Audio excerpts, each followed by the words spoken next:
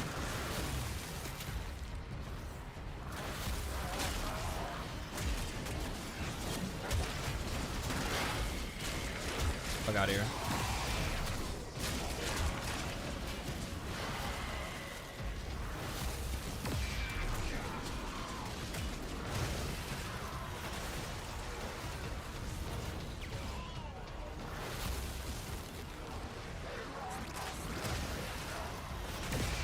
The punk ass bitch.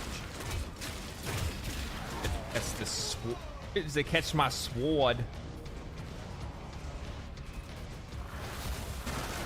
I sense another void treasure. Yeah, but we can only defend one at a time, so I mean that's good that you sense it. But we'll get there when we actually have the time to, right? I'd rather you not rush me, Peshin. You talkative, you chatty motherfucker. You know, for somebody that seems like he's rather stoic, he sure talks a lot in Dubiri.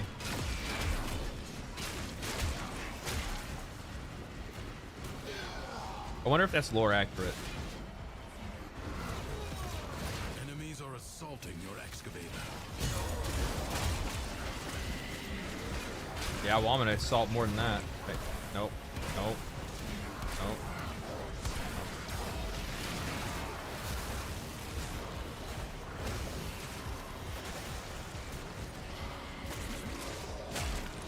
Excavator is almost destroyed. You allowed the enemy to destroy an excavator. Oh, you wanna fucking cry about it, Session? What? God damn it. Thank you. Extractor deploying. Void treasure location established. Excavator under attack. Your excavator is on the brink of destruction. No! Excavator lost. Your work wasted. Extractor in place.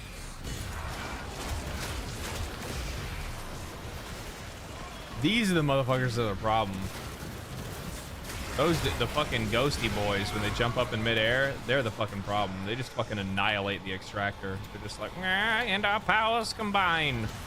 Air, wind, water, fire. Captain Planet, he's a hero. Pollution down to 0. I wonder what was actually my favorite like Sunday morning cartoon show. Was it Cap? Was it Cap? Thundercats was so good, man. Mad Cats was good too. Nintendo Power Hour was fucking insane. That was on PBS, I think, or something like that. I can't remember what network that was on. Pokemon was Poggers. I don't know. I really feel like I mean, I liked my Sunday morning cartoons and stuff, but I mean, it really did end up coming down 9 times out of 10 to. I think my most like favorite time watching cartoons and stuff was Toonami. So that was actually more of my like that was more of like my entry into weebery than it was anything else. That was me watching like a lot of like you know, Dragon Ball Z, Big O, Inuyasha, Code Geass, Ghost in the Shell. I don't know what else.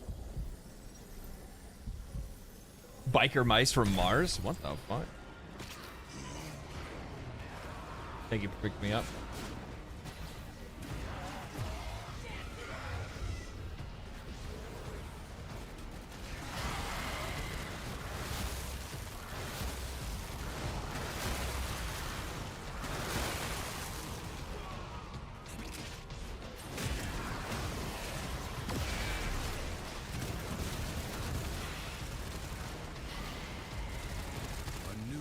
Treasure may now be extracted.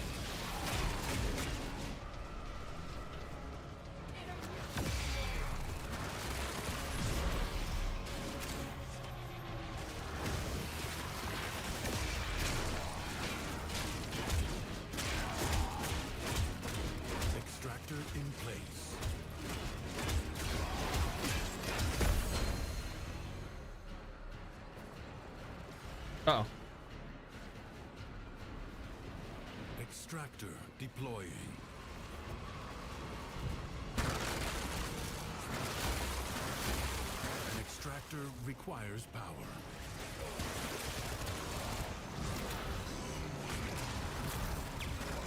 You allowed the enemy to destroy an excavator. I didn't allow shit, Teshin. You know, it'd be really interesting, dude. It'd be really interesting if you would, instead of like talking to us and talking shit, if you were actually out here helping. But you don't want to do that, do you? Motherfucker. Excavator lost. Melee critical hit grants big crit damage. I like to see that. Every third melee deals big damage. We'll do this one because I think that almost, yeah, it's one from max.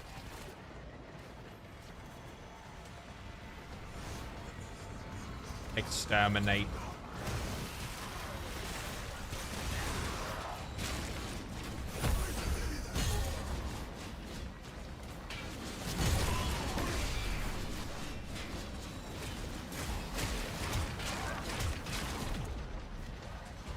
Where's that? I need two more Eximus enemies. Two more Eximus ones.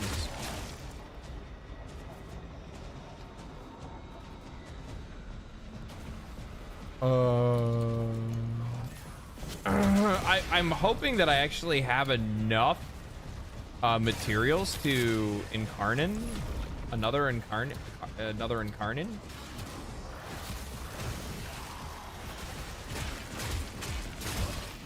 I think I only farmed enough to like just do the one, if I'm not mistaken. Inflicting status effect, of course, health. Sounds good to me. Especially since status effects are basically up at all times for me.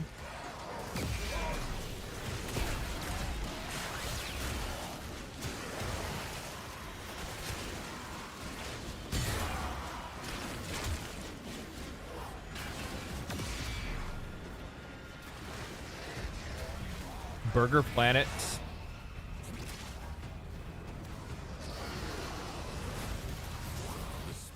I don't even know who that is. Fight on and fan the flame. That's a weird ass thing to fucking say in chat though. I'm gonna tell you that right now.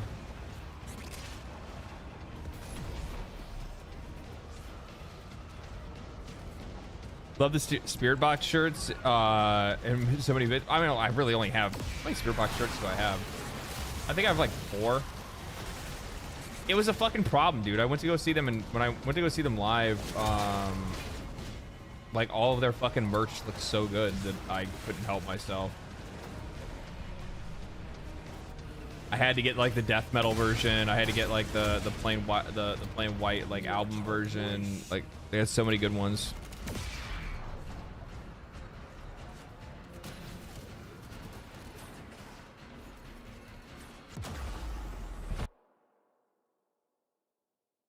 Oh, that's what's going on.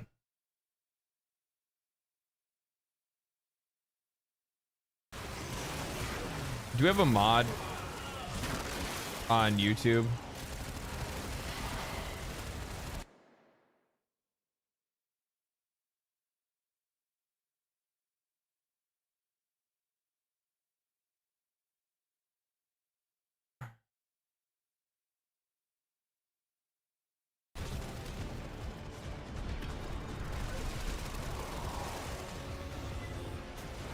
It's so fucking exhausting.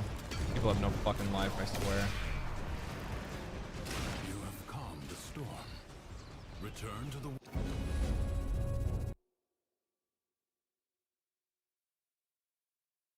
Yeah, I don't think we have any mods on YouTube right now.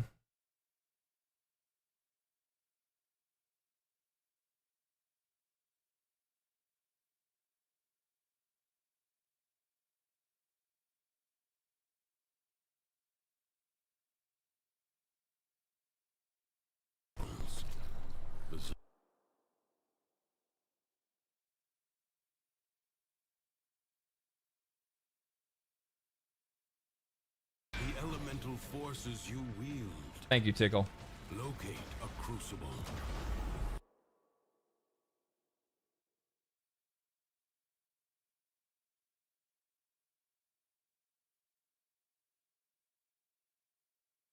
Anybody that mentions Burger Planet, fucking ban them. I don't know what these fucking dudes are talking about. They're like a fucking troll community that goes to like troll streamers.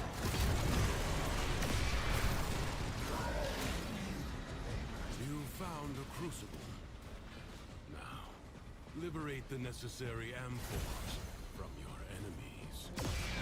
Marry electricity and heat amphors to create radiation.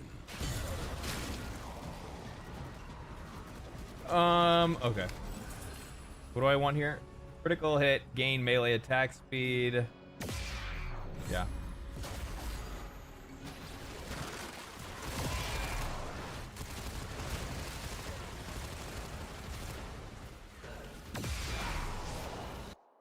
No, you hide user from channel. You just straight up ban Tickle. This is the best way to go about it, so then you don't have to worry about them messaging it again.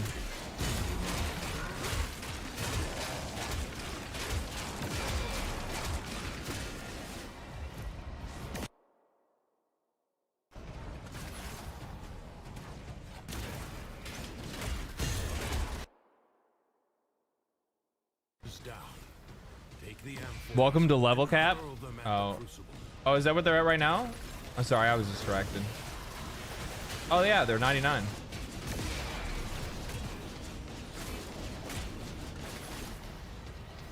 Okay, what do we need? Fire and electricity. Okay.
You know what the worst part is? These fucking pussies that come in to do this fucking trolling bullshit. They're not even doing like the cool shit because they don't even have the fucking nuts for it. Like, I go out and fucking like DDoS somebody or be a fucking hacker or something.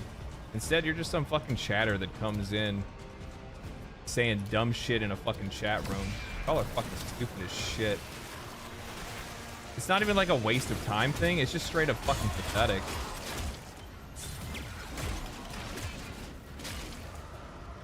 Fucking attention-seeking behavior. Fucking sad existence, man. That shit is fucking, honestly, ain't the way, man. Ain't the way. I wish your parents treated you better.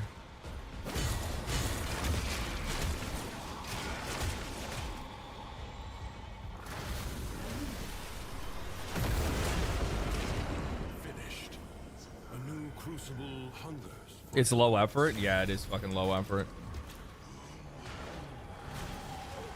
I'm willing to fight you. Are you ready? Willing to accept? I'm willing to fucking ban you. Get the fuck out of here. Jesus Christ. Cheryl is another one. Ban Cheryl.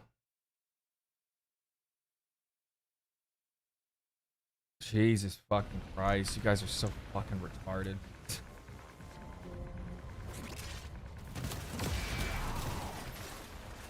I think the funny thing is too, is that like the reason why people do this kind of shit in the first place is because they feel like it's gonna have some type of like genuine effect on the person. That's where they get like their enjoyment.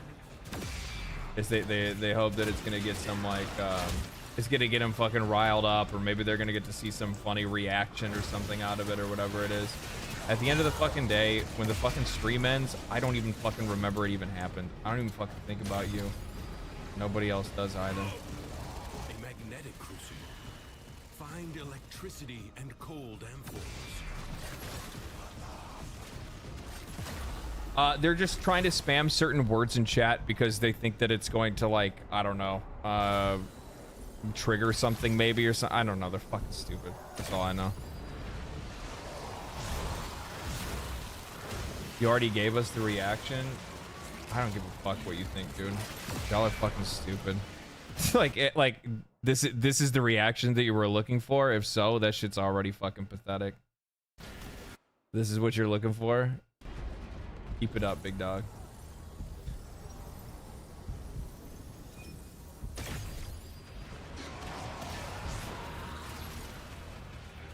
Yeah, oh wow, such a reaction. Yeah.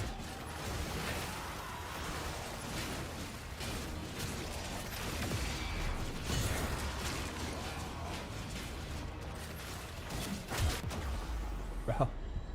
Okay, this is kind of toxic. What the fuck?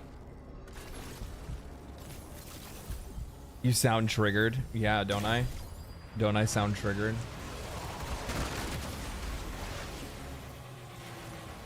I got him.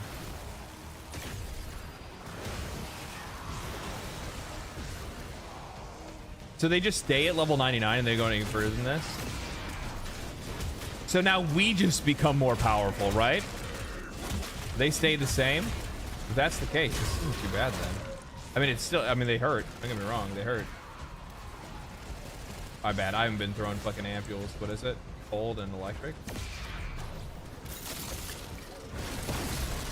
Thank you.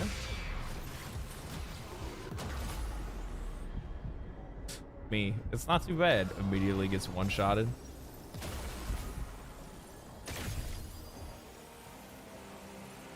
Alright, here we go.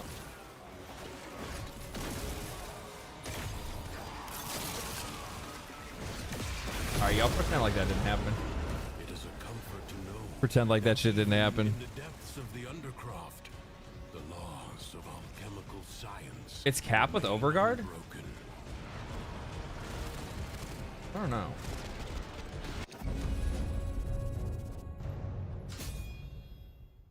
Will you lay your sword aside and rest? Or fight on? The paradox is drawn.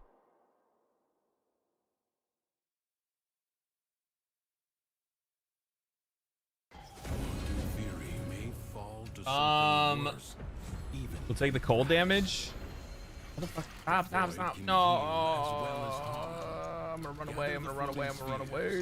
Take them to the ruptures. I'm gonna do this. Then grab the other one that I need. Critical.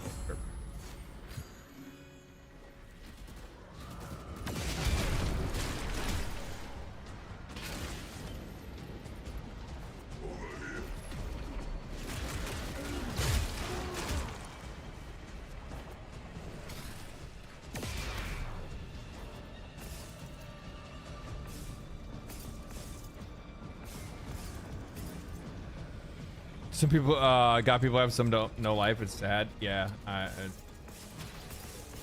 Yeah. It's fucking true, man.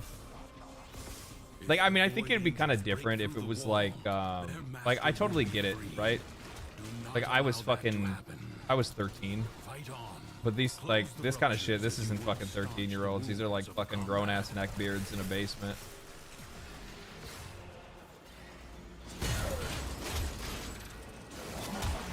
Fully grown neckbeard.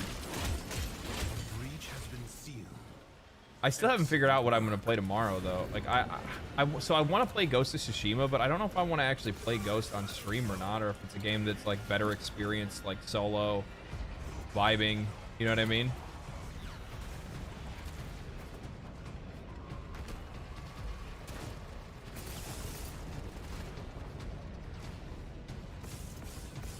And I also don't know how like entertaining a Satisfactory stream would be, to be honest.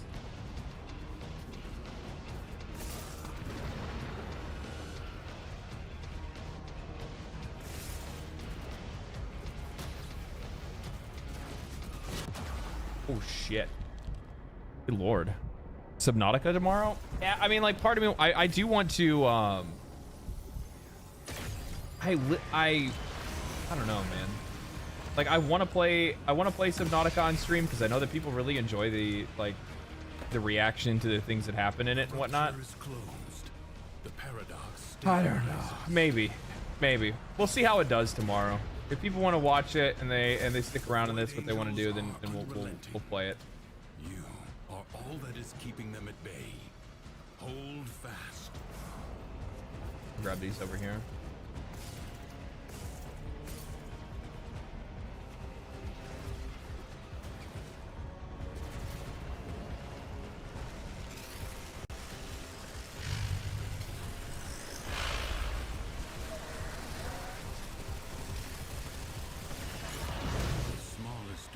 In the wall may become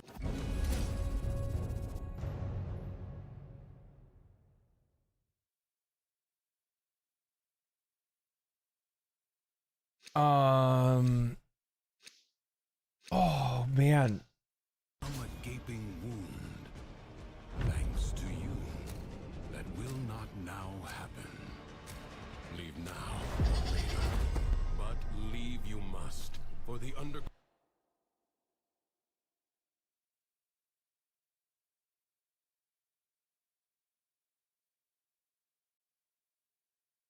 Dispatch it and move on. A warrior. Yeah, make sure to pick up if you guys see somebody like get like kind of like caught in the crossfire. Make sure you can, you know, save them. Presents itself. Evade. You can attack later. You have an opportunity. Take it. Uh-oh. I'm gonna get hit by the foe flees before your onslaught. Okay, never mind. Hunt it down. Turn your fury upon what is vulnerable. Now, strike while it's down.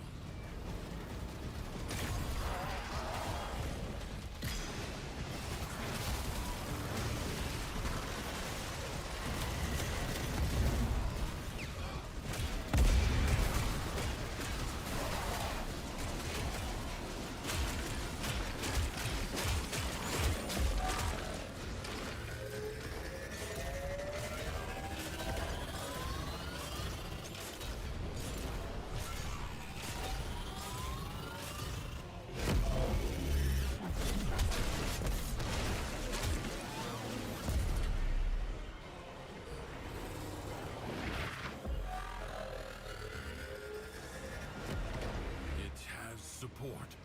Change your focus.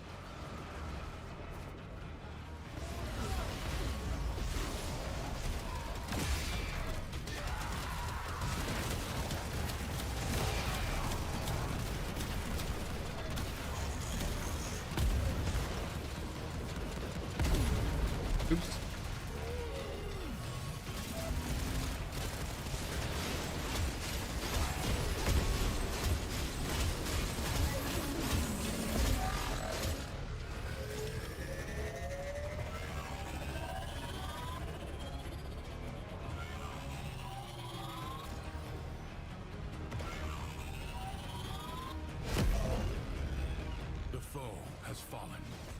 Stab it to the heart. Easy. Skill has triumphed over mere machinery. You have done well. Good, bad, at least your name spreads. I mean, it doesn't really matter to me. Like, honestly. The funny thing is that somebody said it as well, like, no matter what, even with these, like, idiots rolling in, they still end up adding to the analytics in a positive way. And for the other side. That's pretty much about it. First time watching YouTube on my phone. Are you like the live stream on YouTube?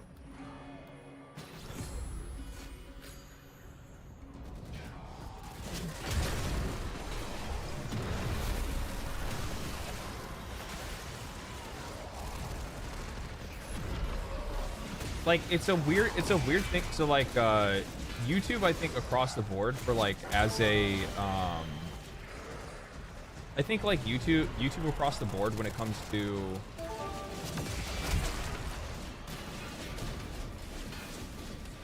like as a player, the YouTube player is really nice. I think it's like an overall really good experience. But outside of that, the like everything else is just better on Twitch. Like the like chatting experience and all that good stuff. All that stuff is way better. Helgren, thank you for the 5 gifted, man. Appreciate that. Thank you so much.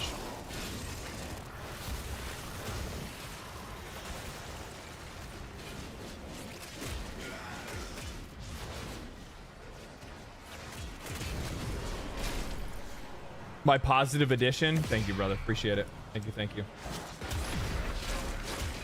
I think that's actually the there you go. There you go. You want to give them something that'll really fuck them up? Yeah, because you guys just because of your fucking you're trolling, you just made me money. Good job. Keep it up.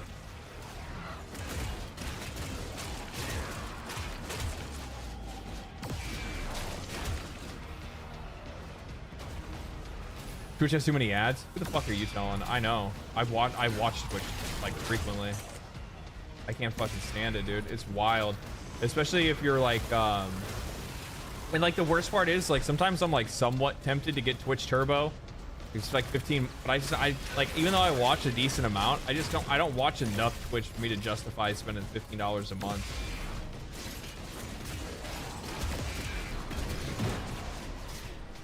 Like I literally watch like a couple of the Warframe content creators from time to time. I watch Prime Time, you know, if I'm not streaming and it's Thursday, which never happens, so I guess I don't. What else? I watch Asmongold. Every once in a while, I'll watch like Iron Mouse or Connor VA, Sea Dog.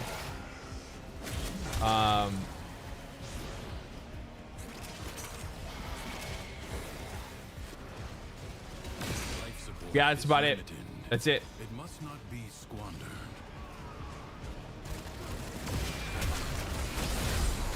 The motherfuckers even put ads on Asmongold's channel now. His shit used to be free. Man, those are the good days. They don't really interrupt stream very often with ads though on his channel, which is really nice. But yeah, it's still you know, still having them pop up and doing like the in-app player ads. You know what I'm talking about, where it actually like minimizes the video slightly, so you can still watch and hear the video, but it like pops up an ad on the screen, like a banner ad or something like that. Those aren't that bad, but yeah, overall not the best experience, not by a long shot. What Warframe content creators are actually worth watching?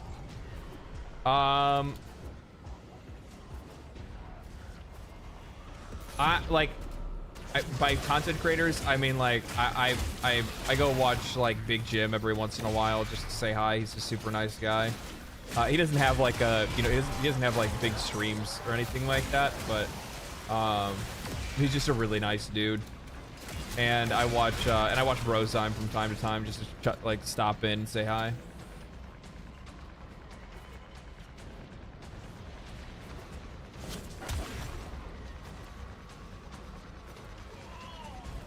Legendary drops out. Yes, I watched myself actually.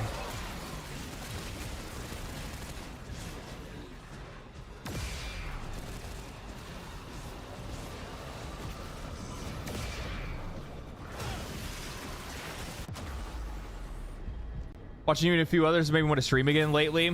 Will give me a chance to show off my orbiter, but Twitch just has better engagement options for stream in my opinion.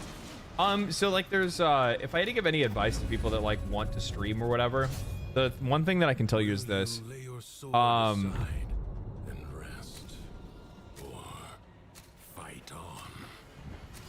History dictates that this Tenno asset was destroyed in a grave setback to the cause.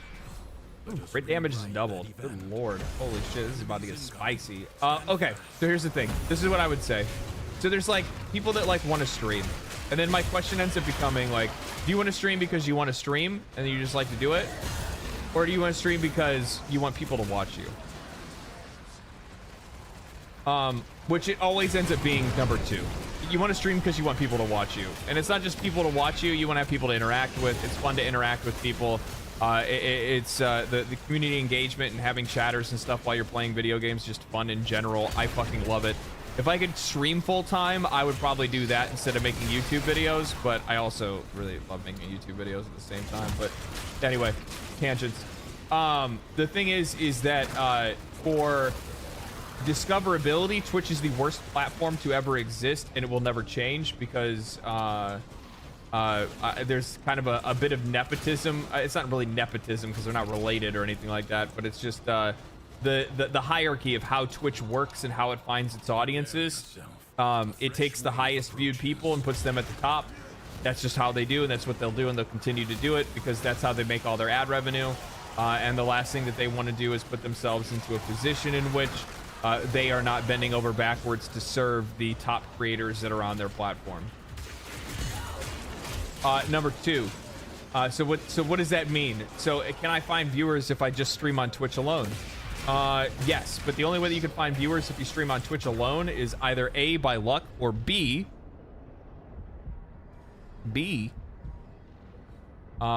is if you A,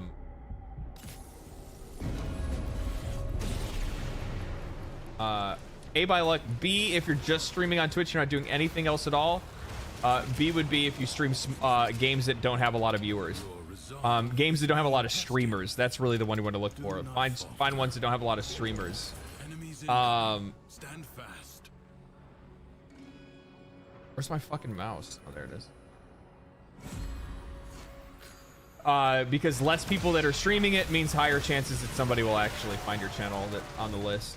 Outside of that, I would stream on YouTube if I were trying to find people to watch me. Just because YouTube has better discoverability, your thumbnail is more likely just to show up randomly, and people are more likely to find it. Now, obviously, like the real way, the zero to hero way to do this whole thing, in the same way that I did it, is start making YouTube videos. Don't try to do anything else. Just make YouTube videos. And then once you start building up a little bit of a subscriber base, doesn't have to be anything fucking crazy, just enough people that you know that you're always getting like a certain amount of views on your videos.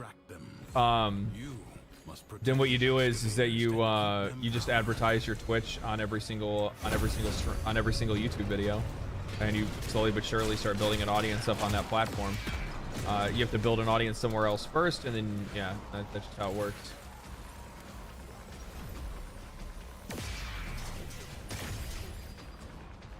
Excavator under attack. An extractor is yeah, the problem with people is that they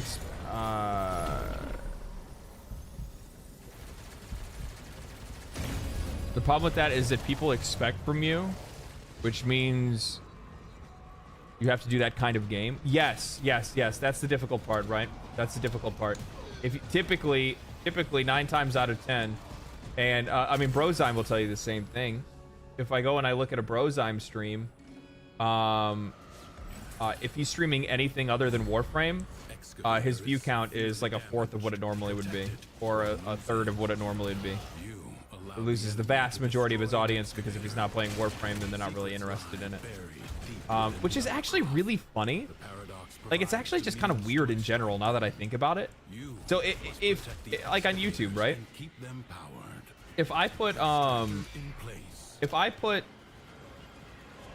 like, for me specifically, I think this is weird, right? Is that if I put Warframe in the title of my stream video on YouTube or on Twitch, I always get more viewers. Always do. But the vast majority of them stay. But the vast majority of them stay for the commentary part of stream.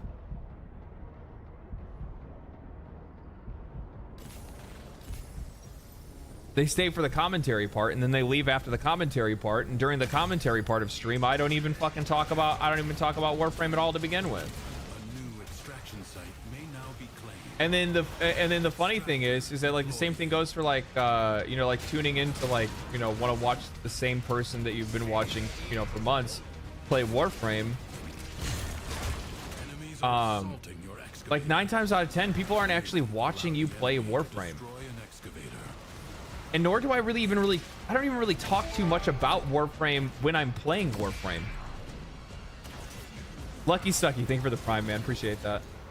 Like, I think that's the other thing too. I was like thinking about that the other day, and I was just like as a Warframe creator, it doesn't really make a lot of sense that like because like I don't really talk about Warframe when I'm playing it. Like, I'm playing it, and like most times people aren't. You're not like, it's like second monitor content when you're watching a stream. You know what I mean? It's like, I don't get it. Well, not all of his viewers are gonna like other games. I stay because I don't like half of the games you play. I stay for the chat. Oh, I stay for the chat because I don't like half of the games that you play. Oh, okay. I just like playing games in general. I like the one, like the slice. It's a slice of life thing, man. Where it's just like, if I lock myself down to like certain genres, like imagine if I only played. I mean, I'd probably be better at making builds and that kind of stuff if I stick playing to like looter shooters and that's all I did. But bro, I go around and I look at like some of these dudes who are like, that's the only thing that they fucking do, and it looks like the soul's been sucked out of them. Like big ups, mad respect for like Moxie, but the dude looks fucking smoked. And like all he does is play games like this: Warframe, The Division, First Descendant, Destiny.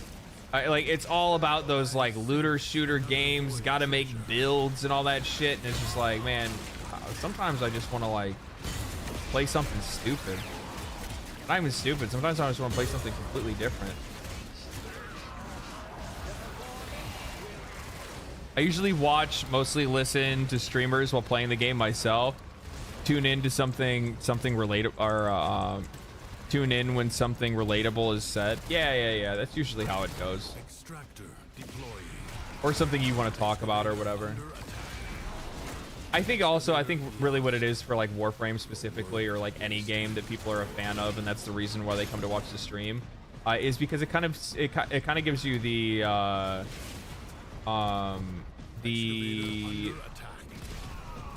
it simulates you playing the game with somebody else.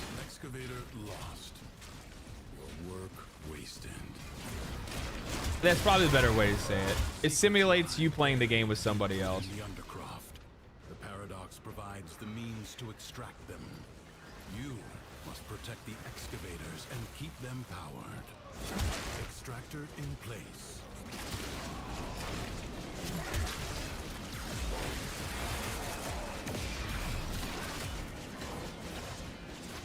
Fast as fuck. Enemies are assaulting your excavator. You allowed the enemy to destroy an excavator. I didn't allow them to do shit.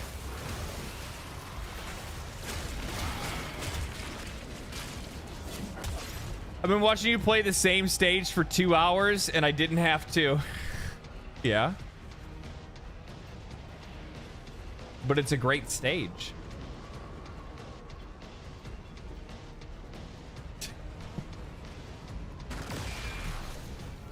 I stick around for Warframe and your voice. It's nice. I don't have to watch, just listen most of the time. Yeah, I mean that's just the point. It's just like one of those things where it's like most people are tuning in for that to begin with, but it's just funny when like you see like so many more people want to turn out for like one game rather than the other. I mean, I guess we just keep going. Protect it or lose it. Excavator lost. Your work wasted. The way out is now open to you. But for the most part, like literally everybody that I'm talking to right now are the same people that show up for just about every single stream regardless, so it doesn't really matter. And it's kind of like starting to get more and more like that. It's starting to get more and more like that regardless. And it's really cool, man. Like in general, it's just really fucking cool. Because like oh my god. I'll hit you with the goo gun now.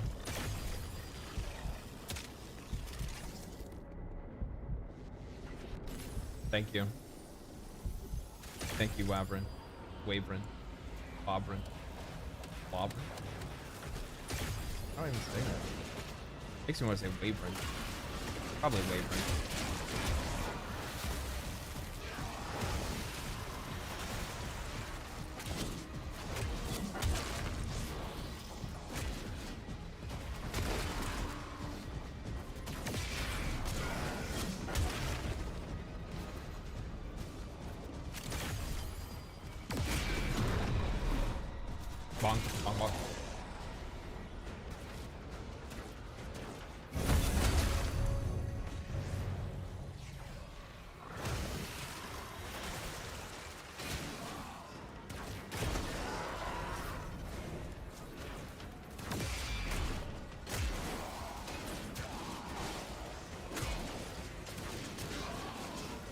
I'm like sneezing on these guys, killing them now.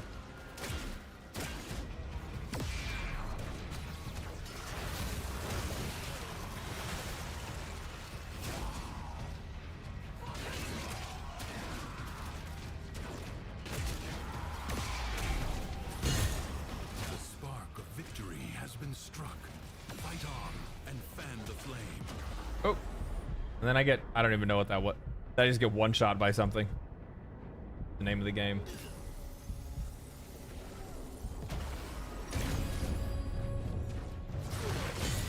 Sometimes it's like previewing a video before it's made. Oh, like when I come across like discussions or I start talking about something. Yeah, I guess that does make a lot of sense. I never thought about it like that.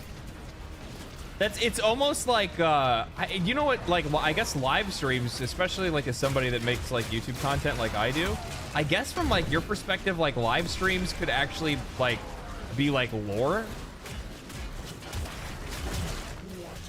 Right?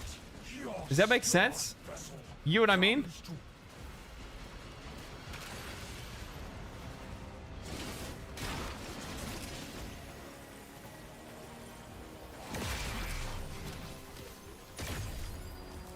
What, are you guys not anywhere?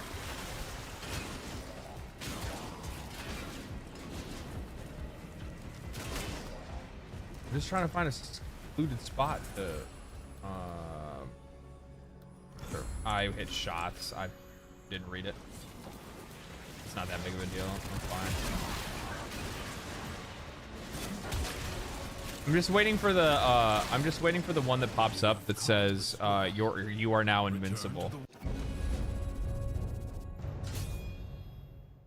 World above. It is my duty Lore-ish, but more like it's like shorts live without you making YouTube shorts. Yeah, my shorts editor is actually back, so shorts are actually gonna be coming back soon. That'll be good.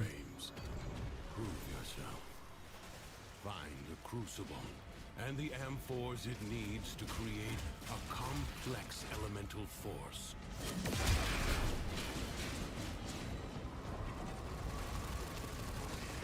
Your enemies hoard the amphors the crucibles need.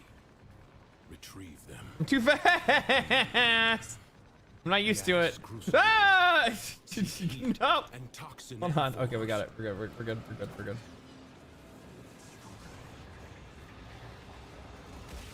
Too many decrees, too much speed.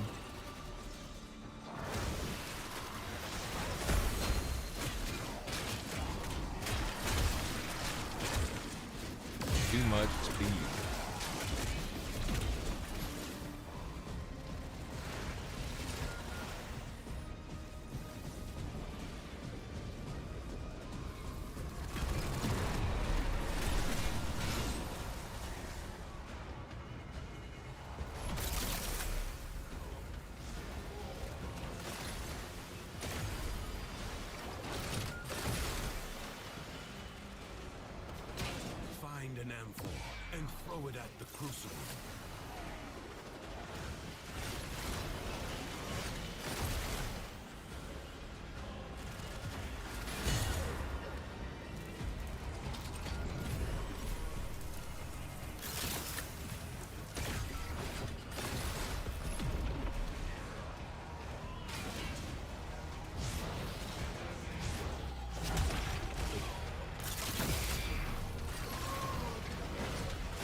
God damn it. Legendary drops. I approach movies, shows the same way that you approach games. I keep my I keep my Steam library around 10 games or less. But show my collection is like your whole Steam. It's like your whole Steam library. Yeah. I try to do my best to like. I try to take things one thing at a time. Otherwise, like I'm gonna like. I try to do that. I do try to do that with movies and TV shows. I can't fucking tell you how many times I've come across a show because like I try to spread myself too thin, and I'm like, oh fuck, I forgot all about this show, and I'm like, 6 episodes in, I don't remember anything about it, so now I need to go back to it and fucking run it back all over again. I mean, sometimes that can be kind of nice though, but then there's also like shows that you were watching like a anime with me a lot, right? Like there's so many shows that I've watched that like sometimes like I don't mind watching some fucking trash, right? Like I have no problem watching some fucking trash anime. But like sometimes there's trash anime that I was watching and that trash anime is like on season 3 and I don't remember shit about it. I'm like, I don't want to have to go all the way back to watch fucking two entire seasons of trash. Like I don't know about that. Like, trash is good in like waves.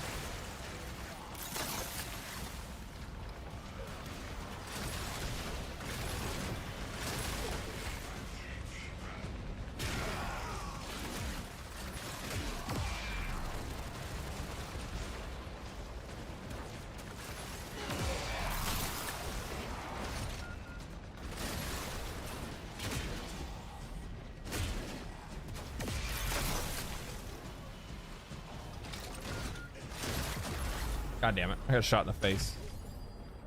I try to ignore my Steam library. Yeah. That's probably the best thing you can do. This game is too fast paced. Yeah, it can feel like that for a lot of people. Myself included. It is a comfort to know that even in the depths of the Undercroft, the laws of alchemical science remain unbroken.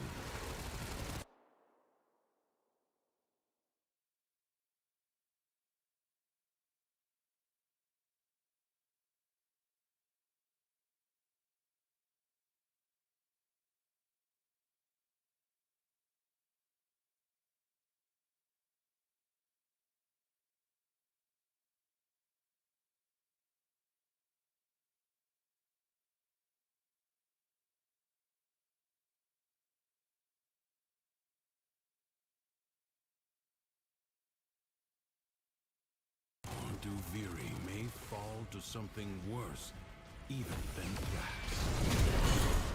You will have to be nimble to collect those energy glomes, but they are the only means to close the breaches.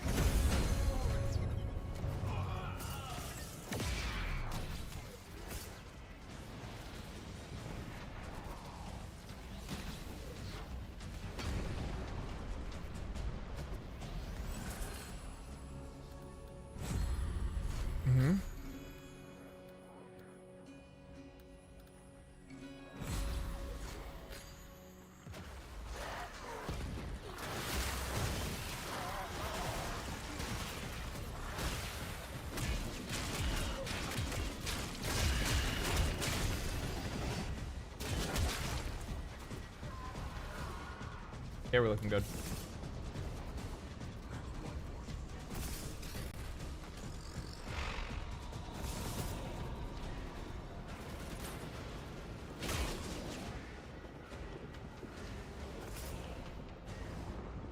The Void Angels are unrelenting. Not used to the speed. You are all that is keeping them at bay.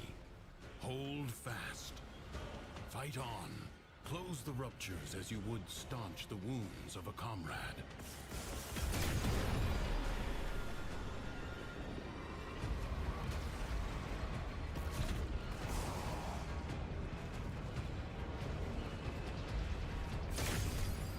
The rupture is closed. The paradox stabilizes.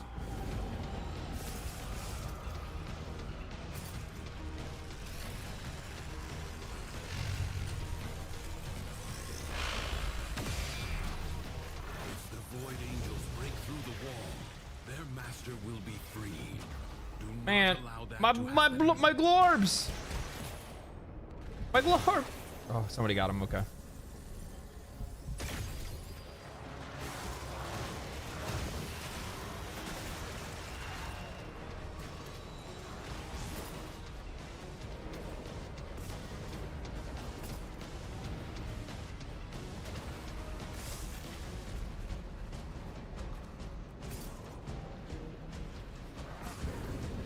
A breach has been seen. Excellent work.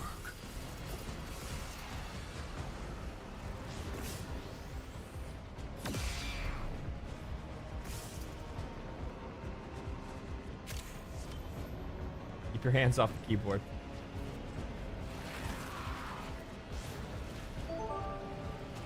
Keep your hands off the keyboard. Rubbish Bunny, thank you for the prime. 2 months in a row. Hope you're having a good stream. Keep up the good work. Thank you so much. Thank you, thank you. Hope you're having a good... That landing, though?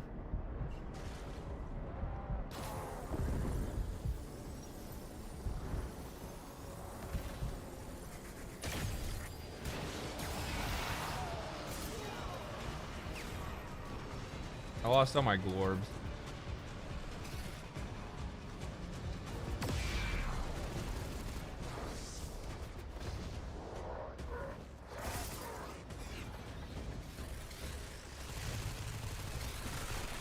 I can tease it a little bit.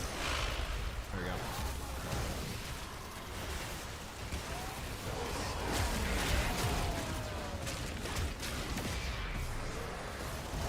Defeat all Thrax. All right. Smallest breach in the wall may become. Did you know that Warframe is technically still an open beta? Best open beta of all time. Longest running open beta of all time. I wonder if at this point they're just running it for the Guinness Book of World Records or something. I don't know. That will not now happen. This struggle. I just void sling. Oh, that, I always forget to do that. Yeah. Cowards send minions to fight in their stead. This jackal is a mere envoy. Destroy it. The body is well armored. The limbs, less so. First, bring it down. Then work on My fucking running animation. avoid the beams. You have an opportunity. You have triggered its defensive precepts. Find where it has fled to. Something is shielding it from harm. Find out what. This is the fun part about, this is like one of the more fun parts about Warframe, is that like other games like that allow you to like, you know, make like crazy builds and shit like that. They don't allow you to like do things that make you feel like you've broken the game. Warframe is like, we don't care how fucking dumb the game looks. Do whatever you want. I'm fucking juiced!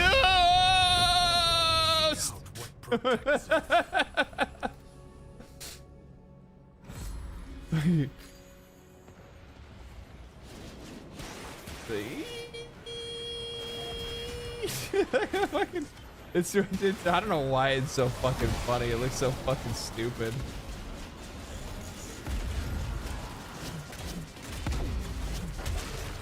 I wonder if I can get so fast that I just disappear.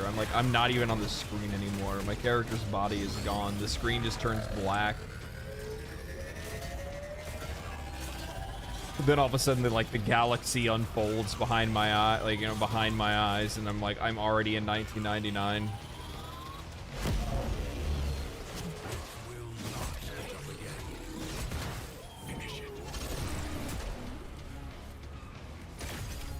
Jackal destroyed.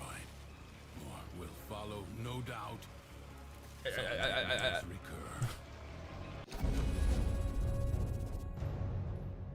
Do not expect me to tell you. How many tiers are there? Is it 9 or 10? Judge for yourself. Endurance is defiance. Prove you can endure the undercroft. 10, isn't it? It's most oppressive. Each corrosive stack. Yeah. Okay. Yeah, that's what I thought. God damn.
I have to like purposefully not run, because if I run, I'm just gonna fucking fly off the map.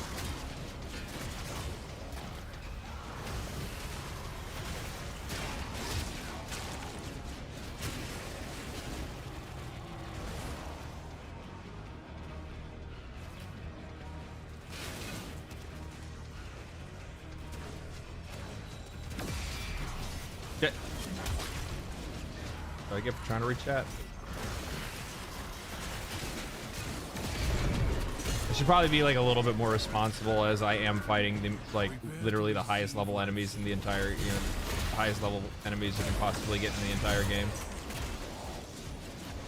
If there was any time to be locked in, it would be now, right?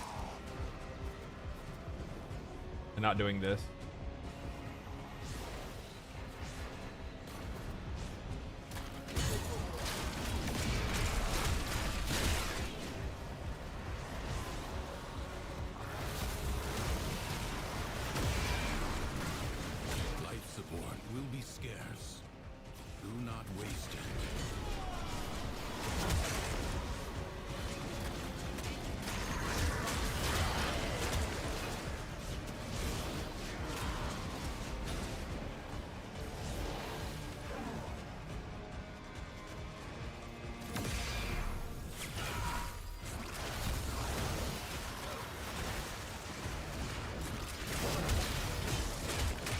Did.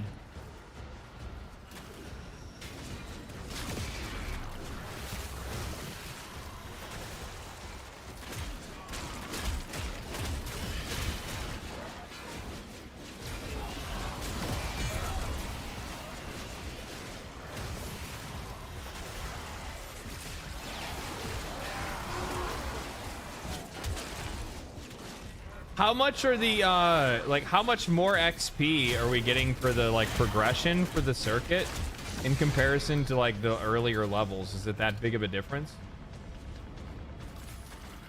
I don't know if it is or not.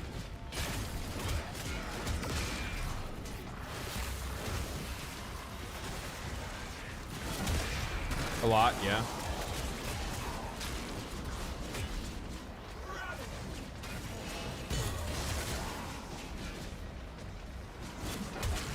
Okay. Well, on the next turn, because I guess we'll just run this until I get it to 10, and then fucking we'll be good there, and I'll be done with it all.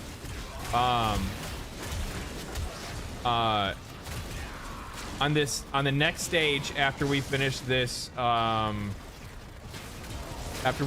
survive squad, I need you guys to fucking protect me. Actually, I should probably be fine if I hide myself right now. I gotta pee so bad. I'll be right back.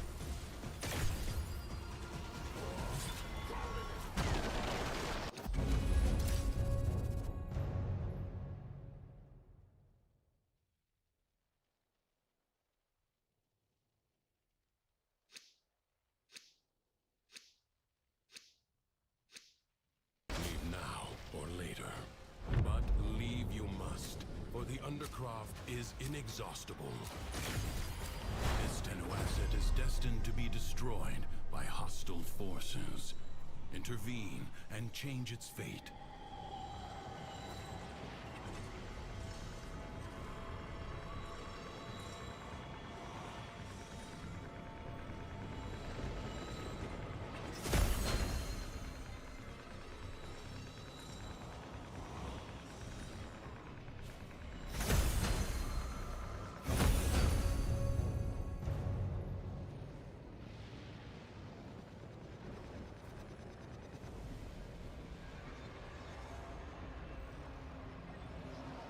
Okay, we're good.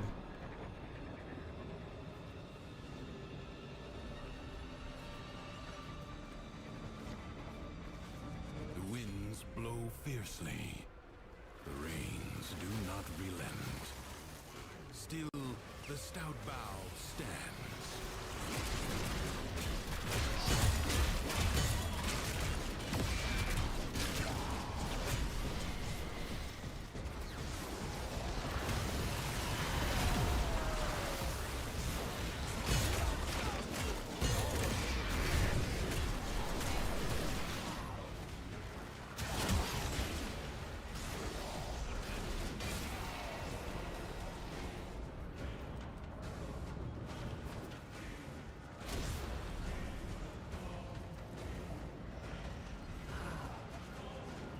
Time to rest.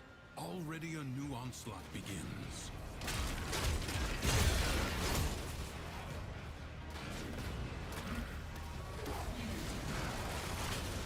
You know, doing this circuit is a really good way to get like a lot of your fucking, a really good way to get a lot of your Nightwave stuff done, especially just for like killing enemies or doing like certain moves or killing them with abilities, all that good stuff. Like it's like literally the perfect thing for it.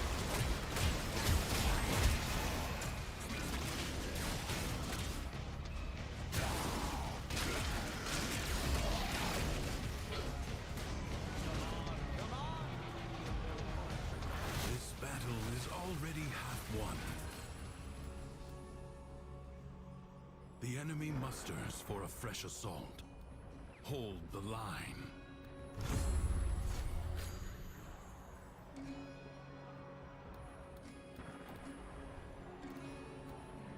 I guess, I don't know. Whatever. At this point, we're just picking up decrees to pick up decrees.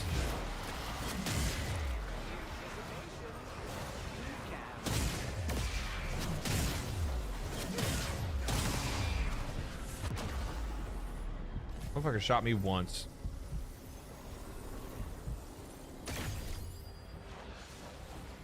Why is everybody shitting on Warhammer? What do you mean Warhammer? What do you mean why is everybody shitting on Warhammer? What are you talking about? What are you talking about, fool? The enemy has been Circuit is great for leveling operator. I mean, I would just use like what is it? Elite Sanctuary Onslaught, right? I think it's probably the better way to do it. Fight on. Secrets lie buried deep within the undercroft.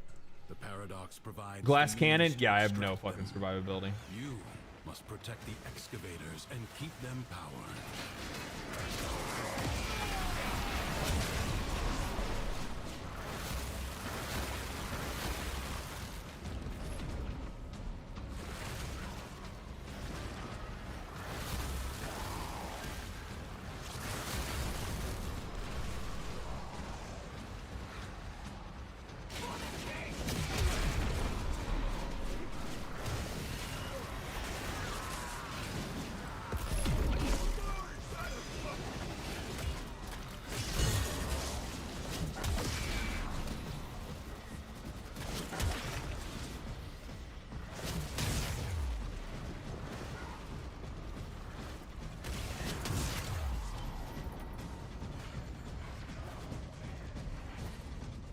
A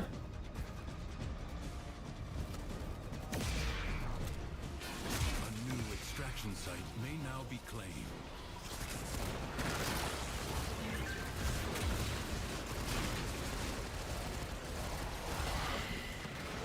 Excavator under attack. excavator is almost destroyed. You allowed the enemy to destroy an excavator. Yeah, but it was like, oh no, it wasn't done. Deploying. I should have stayed over there.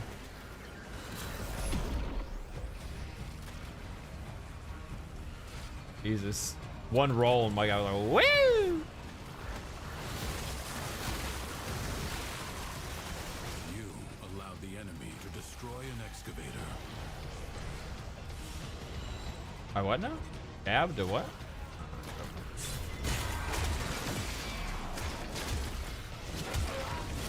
Maybe you're talking to somebody else. Surely you're not talking to me. You're talking to me. Secrets lie buried deep within the undercroft. The paradox provides the means to extract them. You Don't even need a like a don't even and keep them powered. don't even need like a lens at all. For what? Deploying.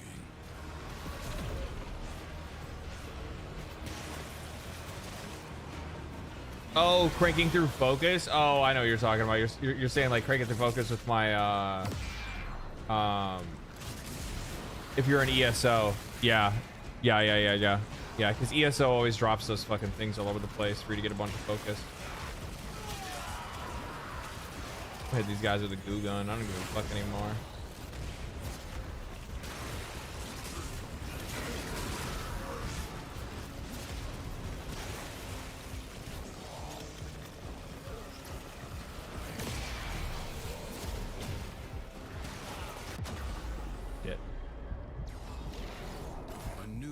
Treasure may now be extracted.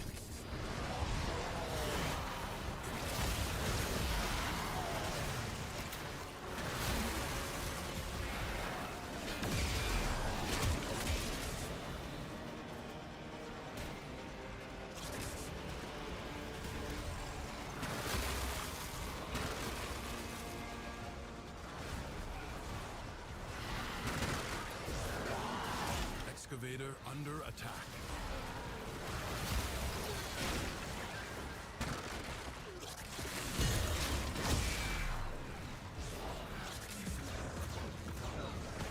God damn it, I'm too fast.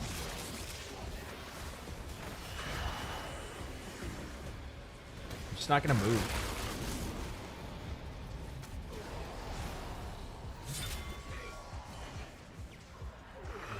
Extractor in place. Avoid treasure has been located.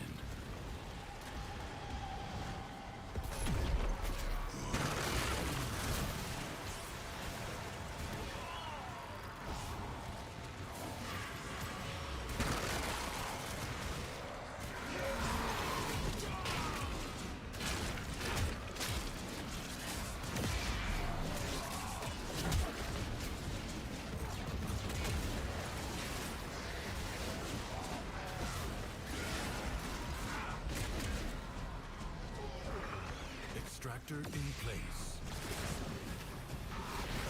Enemies are assaulting your excavator. Your excavator is on the brink of destruction. Excavator lost. What excavator? Oh, did one of them get triggered and oh.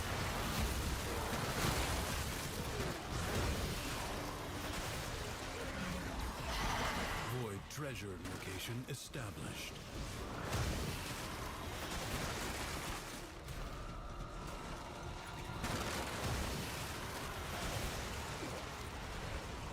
Extractor deploying.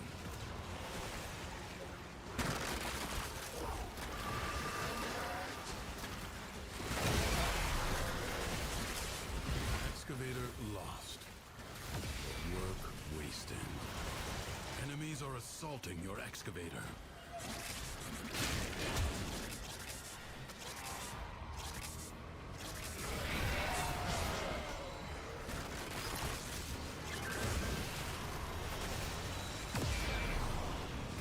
Excavator is severely damaged. Protect it or lose it.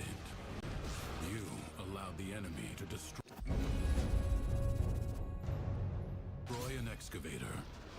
A way out is now open to you, but further buried riches are here for the taking.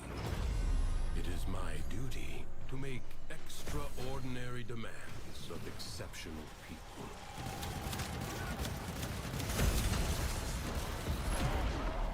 I think I did level a weapon up while I was in here though. Because I think I have Scourge, but I haven't like used it at all. So I think I actually ended up getting a weapon leveled, which is really nice as well. Always like to double dip a little bit, you know what I mean?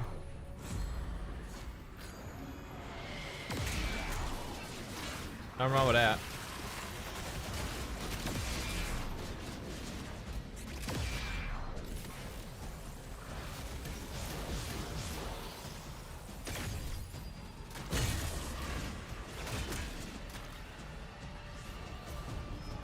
Shouldn't have many more now and we'll be done. It'd be really nice. It's also going to be nice just to have these out of the way entirely. I think that's also the good thing, because I know these are a couple of like, these are a weapon set that people are like, bro, you need to get it, you need to get this.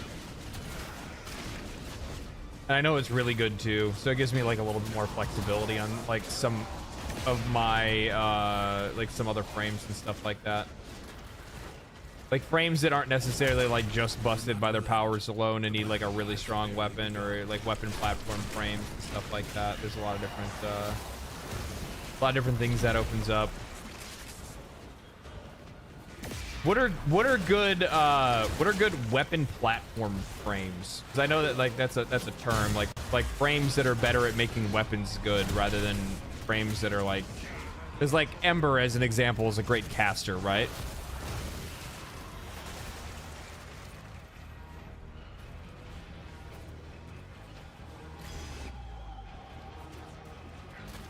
Chroma? What does Chroma do?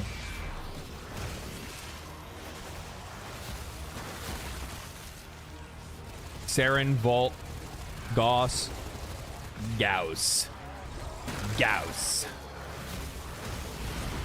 I do really like Vault. Wisp. Yeah, ooh, that's actually a really good idea. Maybe I might actually, like, I've been on the fence. Part of me really wants to, like, make Saren my focus, but I really like Wisp, too. I'm a hard choice. Oft skirmed. This struggle goes on for as long as you can stand. Been a while since I watched you. Well, welcome back. Understands casting ability. Coursing through their warframes. Prove yourself. Find the crucible. Freeze him up, cut him down. The M4s it needs to create a complex elemental force.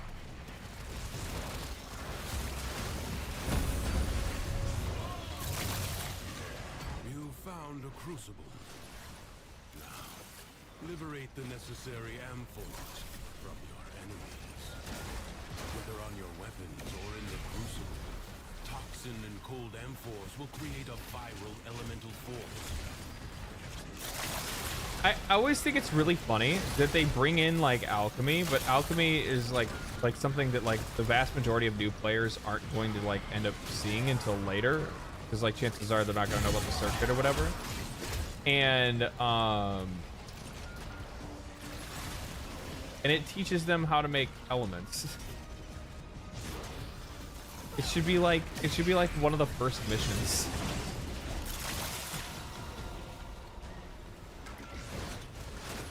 You know what I mean? It should be like one of the first missions.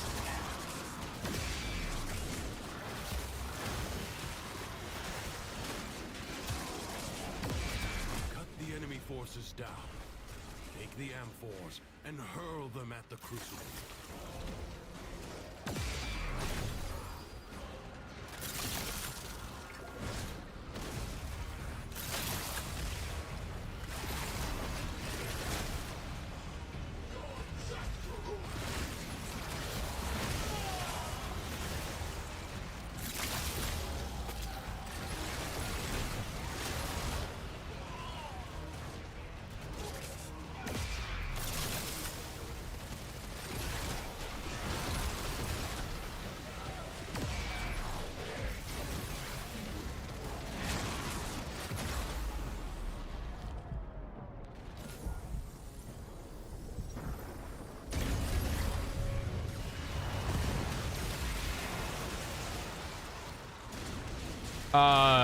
Alchemy is hard to fail, easy to play, and it should be used at the beginning of the game. Yeah, it's perfect for the beginning of the game. Real easy to understand, and it teaches players how to build, God damn, dude. What am I getting hit by? Just range damage. Oh. Oh.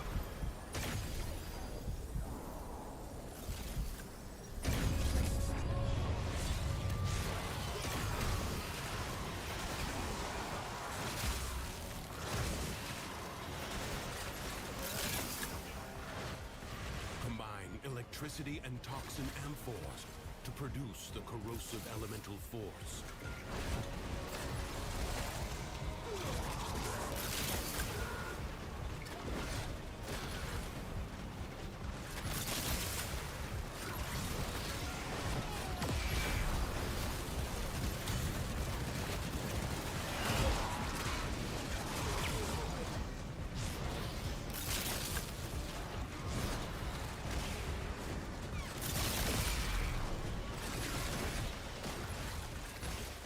Yeah, I actually can't believe I'm actually getting this all done in one run, dude.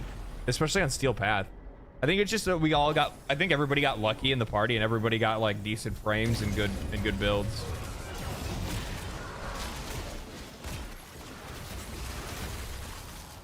Oh, I didn't pick you up.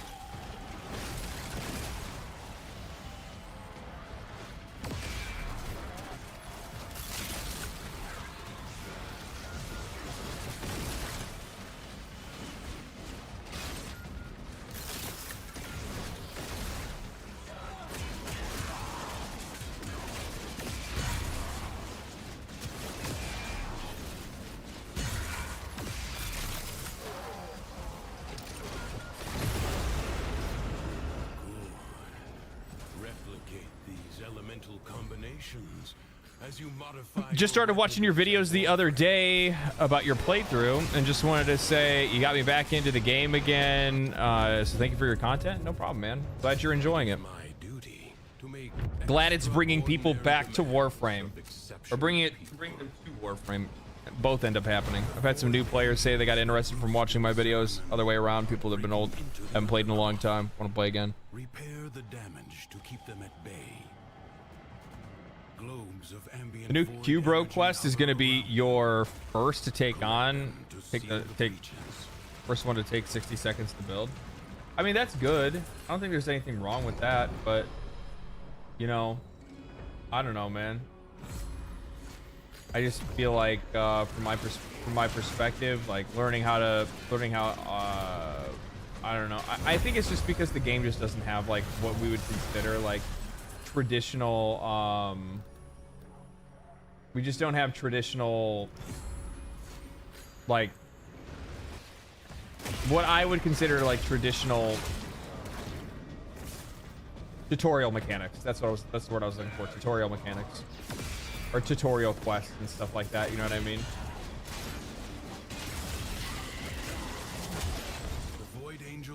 I get what Warframe is trying to go for, like DE is trying to go for. Like they don't want to make a game that's like overly preachy, that's like do this, do this, do this, do this. They want to try to give the players a lot of freedom to be able to figure things out on their own and express themselves, and I think that's probably the better way to go. You know, in most cases, more times more than not. But at the same time, when you have a game that's as complex and at times convoluted as Warframe is, I think that it would probably behoove them to make the game a lot more like single brain cell accessibility, right? Give it some single brain cell accessibility.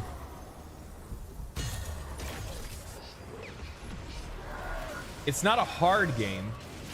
It's just a convoluted game. There's just a lot of shit. Just a lot of shit in this game. It's a better way to look at it. A lot of shit in this game. A lot of collecting, a lot of building, like all those kind of things. And the biggest benefit is that none of that shit's necessary. You just do whatever you want to do, right? Like, if you want to play the game because you want to build warframes and that's it, or you want to collect warframes, sick, dude. Perfect game for you. Maybe you want to use weapons and collect and build weapons. That's your whole thing. Yeah, go for it. Maybe it's because you just want to buy microtransactions and pick up loofs and put them all over your fucking orbiter. Yeah, go for it.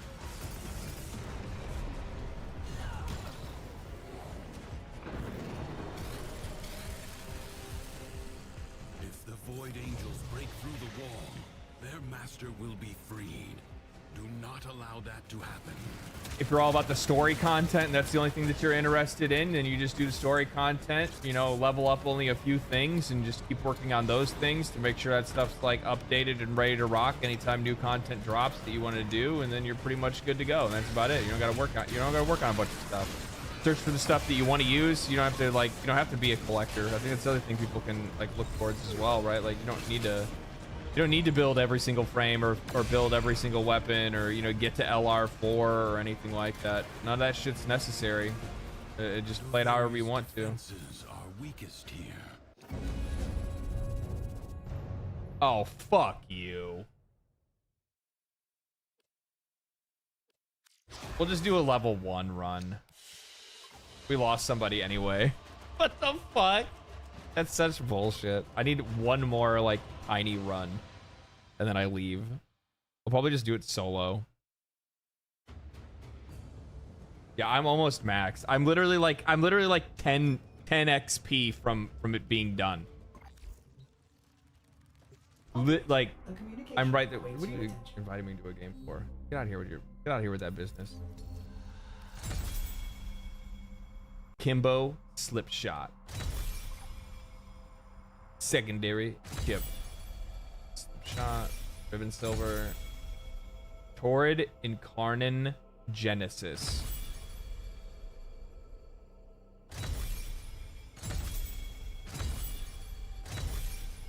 Dual Toxis Incarnon Genesis. Oh, I actually got it all. Never mind. I thought it cocked me there at the end, but it didn't. We're good.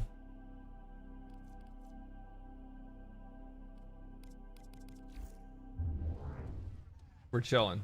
Yeah, it pitied us.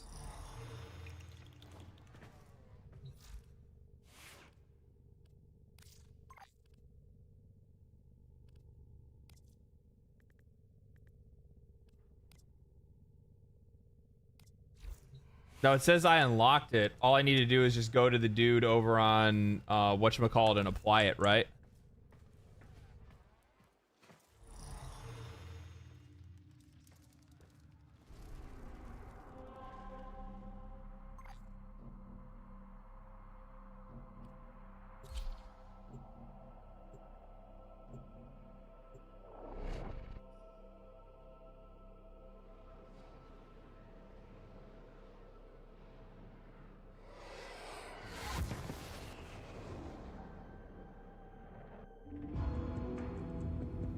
You might need some materials?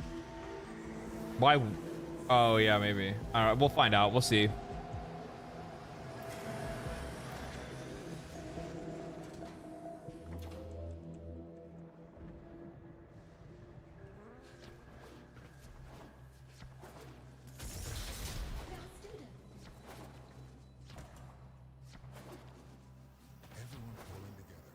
Weapons with a touch of rubber.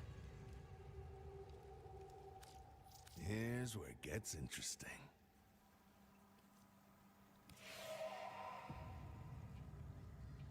Oh, yeah, I need pathos clamps. And maw fangs.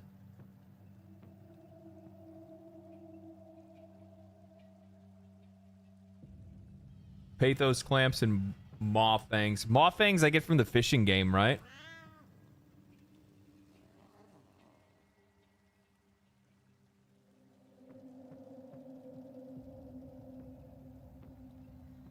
Yeah, it's a fishing game. Yeah. And Juviri. Yeah, that's what I thought. So the turret is usable now. The turret's like the turret in Karnan's arguably one of the strongest weapons in the entire game. Like, it's fucking gross. It's busted. Yeah, Mawfangs is from the fishing game, and then the Pathos clamps I get from the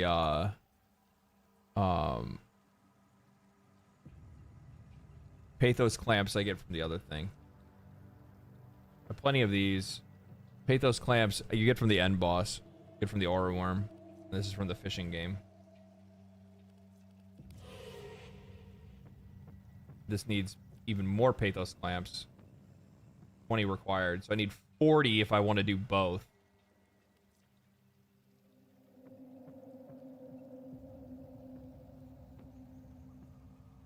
Yao Shrubs and Ivani. I'm not really too worried about the dual toxis at this point.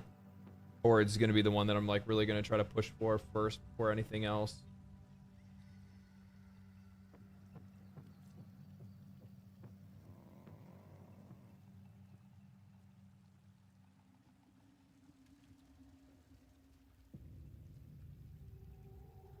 Cool.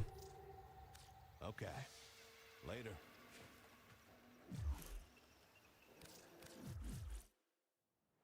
They all use 20 clamps? Oh, okay, that makes a lot of sense then. You can get 15 to 9 from Steel Path, Duviri, Aura Worm. Not too bad. Yeah. Burstin, Latrin, Torrid are all popular and busted. Yeah, I kind of figured they were. I've seen a lot of people use them like in just like common everyday use.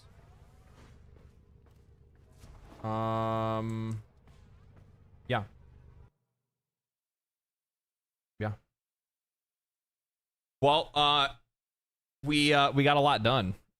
We got my weeklies done. I didn't even get to check. I didn't even check. I probably should have looked real quick. Hold on before I can start. Yeah, actually check this real quick. I didn't check this. Flash and bite. The day is won not with a strike to the heart, but 100 cuts about it. None of that stuff's really all that hard. The nice thing is that night waves last for a really long time too, so you never really feel like you're in much of a rush to do it. Even though like because I know people are talking about like I told people this before. I'm like I don't really need to worry about trying to progress this. Like it just happens naturally for me playing the game regardless. I'm not gonna lie, these are fucking sick. These shoulders are fucking so sick. Those actually don't even look, they actually look really good on her, to be honest.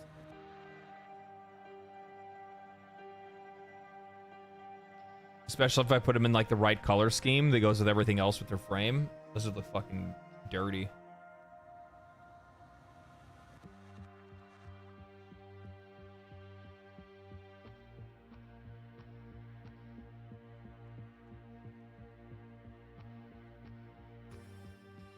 Yeah, that's really cool. Let's check what's next. Too bad it's just that shoulder right now. Is it really only one shoulder? Is it not both? It's probably both. Probably just showing it on one shoulder for now. I think that's usually how it works.